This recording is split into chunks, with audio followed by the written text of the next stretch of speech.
సాహితీ yoga 30 days weight loss online class లో join అవ్వండి. మీ అధిక బరువు తగ్గించుకోండి. నమస్తే రమ్మగారు. నమస్తే జయ. రమ్మగారు, అదృష్టం దేంట్లో ఉంటుందండి? మన ఆలోచనలోనా, మన విధానంలోనా, ఎక్కడ వస్తువుల్లో? మన ఏ వస్తువులో ఉంటుంది? ఏమో చెప్పలేకపోతాను జయ. నిజంగా అలా చెప్పగలిగితే అవే కొనేసుకుంటాం. అవే కొనేసుకుంటాం. ఇది అదృష్టం అని చెప్తారు. పాల పిట్టను చూస్తే అదృష్టం. అవును. మా చిన్నప్పుడు గోరింకలు, 2 గోరింకలు జంట కనిపిస్తే మనం ఆ రోజు అనుకుని పని అవుతుంది. ఏదైనా కనపడంగానే ఒకటి అనుకుంటే, జముడికాయ కనిపిస్తే అదృష్టం, ఏదో కనపడితే అదృష్టం. ఈ వస్తువులు పెట్టుకుంటే అదృష్టం. అదృష్ట గవ్వలు. అవును. తర్వాత అదృష్ట కాయిన్స్. ఆ ఫలానా కాయిన్ వచ్చాక ఆ టైంకి అది ప్రూవ్ అవుతుంది. అదే అదృష్టం ఇంకొకటికి అవ్వదు. వెదురు చెట్లు పెట్టుకున్నాం మా ఇంట్లో, ఆ తర్వాత బాగా కలిసి వచ్చిందని చెప్తారు. వైభవలక్ష్మి పూజ చేసాం, ఆ తర్వాత కలిసి వచ్చింది. సంతోషమాత పూజ చేసాం, ఆ తర్వాత పిల్లలు పుట్టారు. అదే సంతోషమాత అందరికీ ఫలించదు, అదే వైభవలక్ష్మి అందరికీ ఫలించదు. మొన్న ఈ మధ్య ఎవరో చెప్పారండి, ఏదో వినాయకుడి బొమ్మట ఎవరో ఫ్రెండ్స్ ఇచ్చారు, అది ఇంట్లో పెట్టుకున్న కానీ చాలా బాగుంది, నాకు భలే కలిసి వస్తుందని చెప్పారు. వాళ్ళకి గుర్తొచ్చింది. వాళ్ళకే కలిసి వచ్చింది. అదే వినాయకుడు నువ్వు తెచ్చిపెట్టుకున్నా, ఆ వినాయకుడినే తెచ్చిపెట్టుకున్నా, అలాంటి వినాయకుడినే పెట్టుకున్నా నీకు కలిసి రాకపోవచ్చు. పైగా ఈ కలిసి రావటం అనేది ఉంది చూసావు, అది ఏమన్నాలంటే మన నేతి బీరకాయలు నెయ్యి. నువ్వు నీకు కలిసి రావటం అనే పాయింట్ నీకు ఒకటి ఉంటుంది. మా ఇంట్లో ఏ గొడవలు లేకుండా ఉన్నాయి ఫలానా వస్తువు తెచ్చాక, మనకు అదే హాయ్. ఇంకోటికి డబ్బు వస్తుంది, వాడికి అదే హాయ్. డబ్బులుంటాయి, ఇంట్లో కొట్లాట్లు ఉంటాయి. ఇదేంటి మేము కొట్లాడుకుంటాం అనుకోడు వాడు, డబ్బే వాడికి ఇంపార్టెంట్. కొట్లాటలు సహజం. ఒక్కొక్కళ్ళకి ఆరోగ్యం బాగుపడుతుంది, అది వాళ్ళు అది అదృష్టంగా ఫీల్ అవుతారు. చూసావా, అదృష్టము రకరకాలు ఉంటాయి. అదృష్టం వచ్చే విధానాలు రకరకాలుగా ఉంటాయి. ఒకటికి ఫలించింది, ఇంకొకటికి ఫలించదు. చిన్న చందమామ కథ చెప్తాం, దీన్ని నమ్మద్దు. మీ అదృష్టం మీదే, మీ జాతకం మీదేలాగా. వాళ్ళకి కలిసి వచ్చిందని మనకు కలిసి వస్తుందని నమ్మబోకండి. తెచ్చుకుని చూడండి, కుదరలేదనుకో వదిలేయటమే, ఇంకోటి ట్రై చేయాలి మనం. ఈ కథ భలే బాగుంటుంది. మానస సరోవరం చుట్టుపక్కల, అంటే హిమాలయాల్లోనట కొన్ని పల్లెలు ఉండేవి, ఇప్పటికీ ఉంటాయి కదా. వాళ్ళకి గోసంపద అధికంట. అడవి ఆవుల్ని తోలుకుంటూ వెళ్ళేవాళ్ళు. పచ్చిక బయళ్ళల్లో మేసొచ్చేవి. చలి తక్కువగా ఉన్న ప్రాంతంలో కాలంలో ఆవుల్ని బయటికి పంపించేవాళ్ళు అనమాట. అయితే ఏంటంటే హిమవత్ పర్వత ప్రాంతం అవటం వల్ల కామధేనువట వచ్చి ఆవుల్లో కలిసి మేత మేసేదట. కామధేను అంటే ఏది? స్వర్గంలో ఉంటుంది, లక్ష్మీదేవితో పాటు పుట్టింది, కోరిన కోరికలు తీర్చే ఆవు. చాలా విశేషమైనదిగా చెప్తారు. స్త్రీ ముఖం ఉంటుందని ఆవుకి, కనపడదు మనకేమి. అయితే ఈ మంద చూసినప్పుడు ఏదో కొంచెం ఎక్కువగా ఉన్నట్టు తోచేది, లెక్క పెడితే ఇంటికి వచ్చాక కనపడేది కాదు. వెళ్ళేటప్పుడు 100 ఉండేవి, వచ్చేటప్పుడు 100 ఉండేవి, మధ్యలో ఏవో ఎక్కువ ఉన్నాయి అని భావన కలిగించేది, కానీ ఉండేది కాదు. వచ్చి ఆవిడ ఏంటంటే ఆలమందలతో పాటు కలిసి అక్కడ తిరగడానికి గ్రేజ్, గొడ్లు తిరగాలి కదా ఆవులు, పాపం బాగా నడిచి తిని చేస్తే వాటికి అరుగుదలకు వచ్చి పాలు బాగా వస్తాయి. అయితే రోజు ఇట్లా తిరిగేది. అయితే ఆ ఊళ్ళలో ఒక ముసలి ఒకతను ఉండేవాడు. అతనికి సొంత గొడ్లు లేవు, పాపం సొంత ఆవులు లేవు.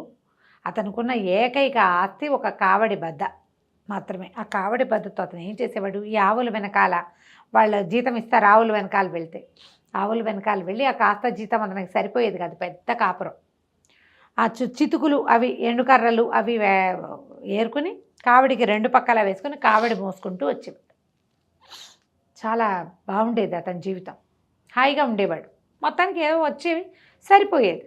అయితే ఏమైందట, ఒకరోజు ఆయన ఏం చేశాడు, ఆవులు ఏవో పరిగెడుతుంటే ఈ కావడి బద్ద ఉంది కదా, ఆ బద్దతోటి హెహే హెహే హెహే అని ఆవుల్ని అదిలించాడు.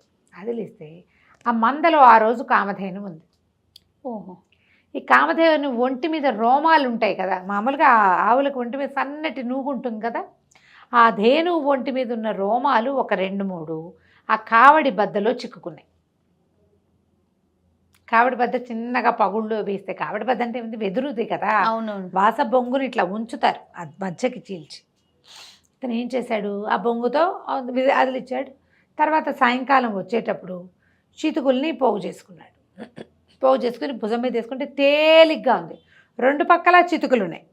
ఏంటి ఇంత తేలిగ్గా ఉంది, బరువు అనిపించట్లేదు ఏమిటి అని ఇంకా కొన్ని పోగు చేసి మూట కట్టాడు. మళ్ళీ భుజాన్ని వేసుకున్నాడు, అది తేలిగ్గానే ఉంది. తను జీవితంలో మోయలేనన్ని చితుకుల్ని ఆ కావడి బద్దల మీద వేసుకుని తెచ్చేసుకున్నాడు. రోజువారీ కంటే 5 డబ్బులు ఎక్కువ వచ్చాయట. తను ఏదో తేలిగ్గా మోయగలుగుతున్నాడని తెలిసింది. ఎందుకు మోస్తున్నాడో ఆయనకు తెలీదు. రోజు ఆవుల వెనకాల పోయేవాడు. 2 పక్కల 2 పెద్ద పెద్ద మూటలు, ఒక 5-6 మనుషులు మోయగలిగే చితుకులు దొరికేవి. హాయిగా పట్టుకొచ్చేసుకునేవాడు. దాన్ని నిండా వేసుకుని భుజాన్ని మీద వేసుకుంటే చీమ పక్షి రెక్కలాగా ఉండేది. అది పక్షి కల్లే, బరువే తెలిసేది కాదు. ఇంకా ఏరలేక విసుగు పుట్టేది. ఇట్లా ప్రతిరోజు చేసేవాడు. బాగా డబ్బులు చేరినాయి, సంతోషంగా ఉన్నారు. ఈ వ్యవహారం బాగుంది కాబట్టి అతను ఆవుల వెనకాల వెళ్ళడం మానల, ఓపిక లేపైనా పోయేవాడు. అయితే ఇలా వెళ్ళి వస్తూ చేస్తుంటే ఒక వ్యాపారస్తుడు ఒక ఆయన చూశాడు. ఏమిటి తాత, నీ పని బాగున్నట్టుంది, ఇంతంత మోసేస్తున్నావు అంటే, ఏమిటి మహత్యం, ఇంత ఎట్ట మోయగలుగుతున్నావు, ముసలివాడివి, ఏం తింటున్నావు అన్నాడు. తిండిలో ఏముంది బాబయ్య, అదే రొట్టెలు అదే కూర. మహత్యం అంతా నా కావడి బద్దలో ఉంది. ఈ బద్దని భుజం మీద తెచ్చుకుంటే బరువే తెలియదండి. నేను ఇంటి దగ్గర బస్తా మోయలేను, కానీ కావడి బద్దతోటి మాత్రం మోసేస్తా. ఇది మహిమగల కావడి బద్ద అని చెప్పాడు. చెప్పి కానీ మనకు కొంతకాలం చేస్తూ ఉంటే ఇంతకుముందు ఇది లేదు, ఇప్పుడు కొత్తగా వచ్చింది అన్న అవగాహన మనకి రాదు. ఎప్పుడో స్ట్రైక్ అవుతుంది. స్ట్రైక్ అయినా దాన్ని మనం పోగొట్టేసుకుంటాం. ఈ ప్రస్తుతం లభిస్తున్న తీవ్ర సుఖం మీదే ఉంటుంది మన దృష్టి అంతా. మనుషులం కదా. సరే, ఆయన ఏమన్నాడు, ఏదే బద్ద ఇడిదే అని పుచ్చుకున్నాడు. పుచ్చుకుంటే కావడి బద్దకి ఒక తూకంగా ఒక బరువు ఉంటుంది ఖచ్చితంగా. ఇంత పొడుగు వాసం పొంగు కదా, బరువు లేకుండా ఎలా ఉంటుంది? అవును, ఈయనది ఈకలా ఉంది. అయ్యో బాబోయ్, ఏమిటి ఇంత తేలిగ్గా ఉంది, చాలా బాగుంది, సరే నాకు ఇచ్చేసి 300 దినారాలు ఇస్తానన్నాడు. 300 అంటే ఆ ముసలివాడి జీవితాంతం కూర్చుని తినచ్చు. ఆయన ఏమనుకున్నాడు, ఇంత బరువు తక్కువగా ఉండే వస్తువుతోటి మరింతగా పనిచేయించవచ్చు పని వాళ్లతో అని చెప్పి తీసుకున్నాడు. కానీ చేశాడు. 300 చేతిలో పెట్టాడు. ఈ ముసలివాడు అప్పటికి 1-2 నెలల నుంచి బోళ్ళన్ని డబ్బులు దాచుకున్నాడు. ఈ 300 దానికి ఎడిషన్ అయింది. అతనికి తెలియదు. తన అదృష్టాన్ని తనే తెలియక 300కి అమ్మేశాడు. అయినా అతనికి అది ఎక్కువే.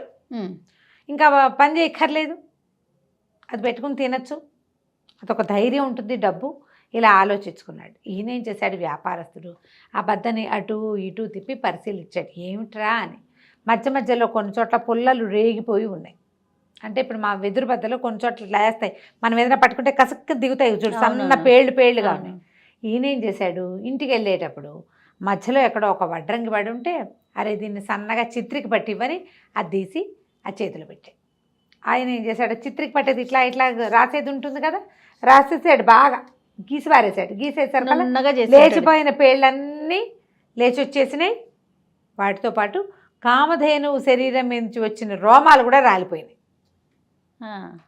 ఈయన ఇచ్చేటప్పుడు తేలిగ్గా ఉన్న బద్ద పుచ్చుకునేటప్పుడు బరువుగానే ఉంది. ఇదేమిటి ఇలా బరువుగా ఉంది అనుకుంటూ ఇంటికి తీసుకెళ్ళాడు. అది బరువుగానే ఉంది. దానికి ఎంత బరువు ఉండాలో అంత బరువు ఉంది. అది ఎంత మోయగలదో అంతే మోస్తుంది తప్ప ఎక్స్ట్రా అది మోయగలిగే వ్యవహారం దానికి లేదు. ఇంకా ఈయన ఏమిటి, దీన్ని ఎందుకు కొన్నాను నేను ఊహించింది ఏమిటి, ఇలా ఎందుకుంది అని ఆశ్చర్యపోతూనే ఉన్నాడు. కానీ వ్యాపారస్తుడు బోల్డ్ డబ్బు ఉండటం వల్ల అదో పెద్ద విషయంగా ఆయన భావించలేదు. అదో పెద్ద విషయంగా ఎవరికి కుదిరింది, అది ఆ ముందున్న ముసలాయనకి కుదిరింది. ఆయనకి 300 వచ్చినాయి. దాంతో పనిచేసిన నాళ్ళు డబ్బులు వచ్చినాయి, దాన్ని అమ్మేసినా కూడా డబ్బు వచ్చింది. అదృష్టాలు ఇలా ఉంటాయి. ఒకటి ఫలిస్తుంది, ఇంకొకటి ఫలించకపోవచ్చు.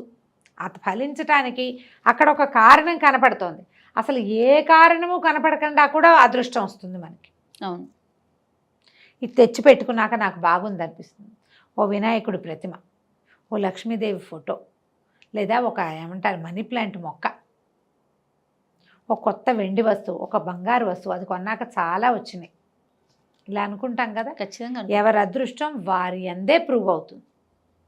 ఇతరుల అదృష్టాలని అనుకరించద్దు, బాధపడద్దు, దానికోసం భయపడద్దు, బెంగపెట్టుకోవద్దు. మన అదృష్టం ఎందులో ఉంది అంటే ఆ టైంకి మన గ్రహస్థితిలో ఉంటుంది అంతే. వస్తువు ఒక వ్యాజమే. కలిసి వచ్చిన వస్తువులు, అచ్చొచ్చిన వస్తువులు అలా భావిస్తాం. అచ్చొస్తే మీకే అచ్చొస్తుంది, అచ్చొచ్చింది ఇంకోళ్ళకి ఇవ్వబోకండి. చక్కగా ఉంచుకోండి. తప్పకుండా. అంతే సంగతులు. నమస్తే రమ్మగారు. నమస్తే చెయ్యి.